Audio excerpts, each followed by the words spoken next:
আসসালামু আলাইকুম। আমি মোহাম্মদ আসাদ আলী। আমি বর্তমানে এলিট ফোর্স সিকিউরিটি সার্ভিসে আছি। আমি এসেছি গুলশান ২ থেকে। আমি লাস্ট ৭ মাস ধরে এক্সট্রিম 160 আড্ডা চালাচ্ছি। আমি লাস্ট ৭ মাসে এখন পর্যন্ত ১৭,০০০-এর মতো চালিয়েছি। আলহামদুলিল্লাহ খুব ভালো সার্ভিস পাচ্ছি। এর মধ্যে ৪-৫ বার আমাদের ঠাকুরগাঁয়ে যাওয়া হয়েছে, লং রাইড করেছি। এখন পর্যন্ত কোনো হিটিং ইস্যু পাই নাই।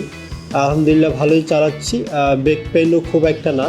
লুকসের কথায় যদি আসছি, লুকসটা খুবই অসাধারণ।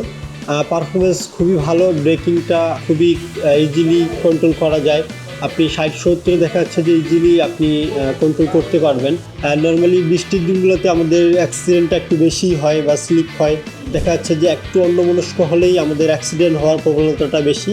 সেক্ষেত্রে ডাবল এবিএস থাকাতে এটা আমি খুবই ইজিলি কন্ট্রোল করতে পারি এবং আমি নিজে সেফ থাকতে পারি। আমি যদি বলি হচ্ছে পারফরমেন্স লং ট্যুরের জন্য আমার মনে হচ্ছে যে বেস্ট। নর্মালি অন্যান্য ব্র্যান্ডের থেকে আমরা যে প্রাইজে পাচ্ছি এটা ভ্যালু ফর মানি অবশ্যই বলা যাবে।